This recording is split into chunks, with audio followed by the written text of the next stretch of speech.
Now, I'm sure you read that title and you're probably thinking to yourself, this guy's crazy. What the hell is he talking about? And just hear me out for a second, and I'll explain everything, if not briefly, though.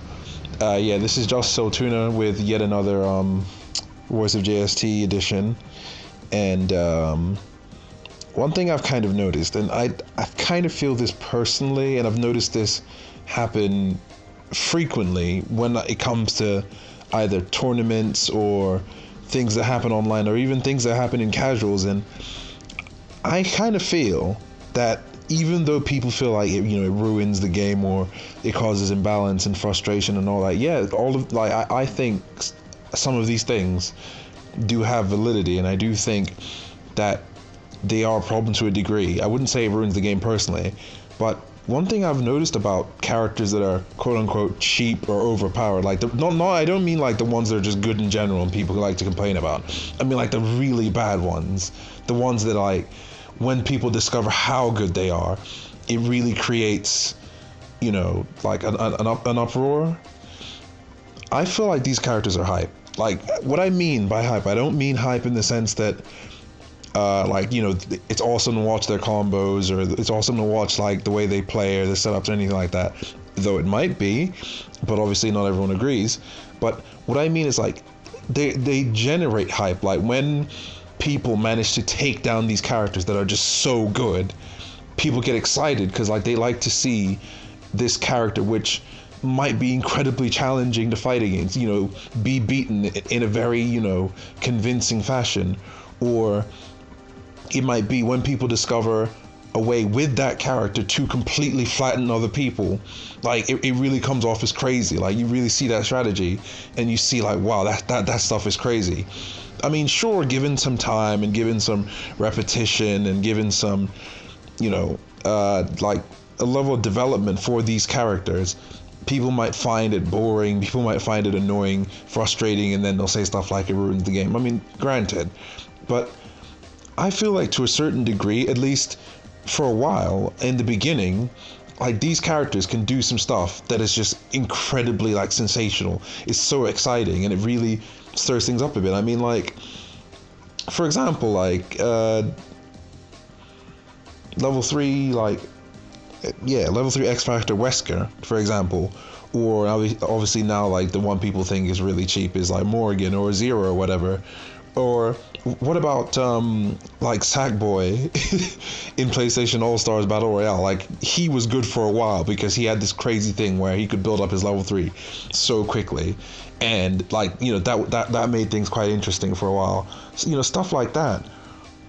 Characters that are really quite frustrating or really quite good really sort of create a sense of excitement because they change like how a game's flow goes. It goes from just sort of being, it's any character versus any character, anything can happen, to there's a character that's a viable threat, and people now have to stop sort of being reckless and actually start thinking, okay, this character is good. How do I fight against them? Like, what do I need to do? What do I need to learn, to get good? So I'm not saying so much 100% the character themselves is a quote unquote hype character, that everybody loves and is really exciting, but rather the general sense of hype, the general sense of excitement, and and chaos a character can create from being sort of like really, really good or really, really broken can really bring a lot to a fighting game, in my opinion.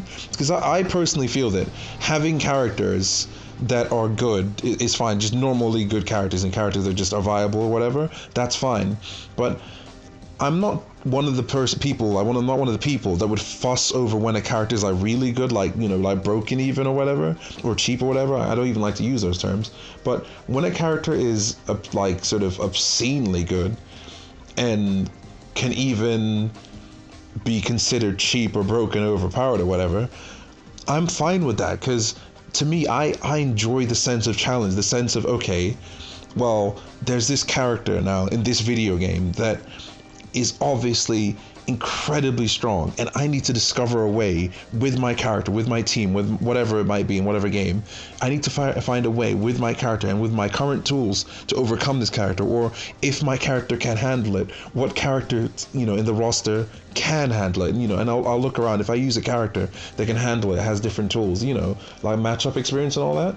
So it's like, I think that, quote unquote cheap characters, they get you to think, they get you to develop. I mean, and also, like, what would competition be, and what would a game that's developing be without a sense of scale, without a sense of challenge? If characters that aren't good, like if characters that are good don't come along and don't provide something for people to aspire to, people, I mean, at least as far as I see it, might not really consider ways of really sticking out. Because of course you can get good, and of course, like, people want to be on top and be good with their games in general, but I feel that these characters gives them that extra incentive to really, really push forward, to really push the limits of how good they are with their team or their characters, like to really go into the lab and discover new things, find out new tech. Because really, if you can beat the best character in the game with whatever strategy you use, surely you can then apply that to the rest of the cast, and it makes you think on a higher level in a way. It's like, because I can beat this character, I can beat the rest of the characters quite easily.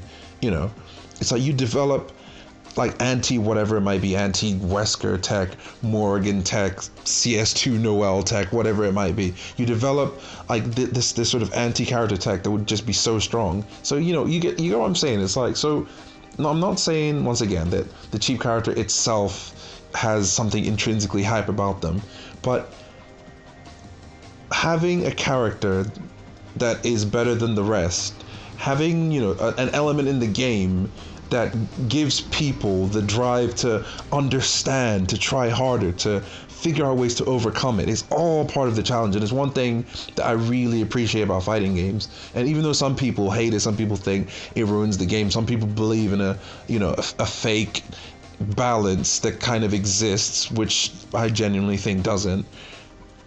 I think that these things really make part of what is the heart of some of these games. And obviously we can find ways to sort of take the edge off, sort of patch it, quote unquote balance it, but there will always be characters better than others. I mean, and also it would be terrible to have a character that's completely broken and completely unfair and there's nothing you can do about it. But I think when a character is just really good and there are ways to beat them, like characters like Zero that are absurdly good, especially in the hands of a good player, but Zero, like a character like Zero that's made out of paper and there are ways of defeating him, it is a beatable character, then yeah, I think I am one who would support that notion of it's fine to have characters that are at least to some degree cheap, because it makes things exciting to a degree. Like, you may not agree with having them in there, but you must at least to some degree agree that having these characters makes things interesting, because it gives people the drive and incentive to get better, to find ways to overcome these characters and all that. So I mean, I don't know, I think that's my personal opinion. I mean, tell me what you think. I'm not speaking gospel here. I'm not basically saying that every fighting game should have cheap or overpowered characters, because I mean, that's not everyone's thing. I mean, that's just, I find that interesting myself personally. I find that challenging and enjoyable. But whatever it might be that you think makes a game hype, that's fine. But if you agree, just tell me. But if you don't agree, that's fine too. Just say whatever your opinion is. So yeah, this was JST with another voice of JST, and I'll talk to everyone later.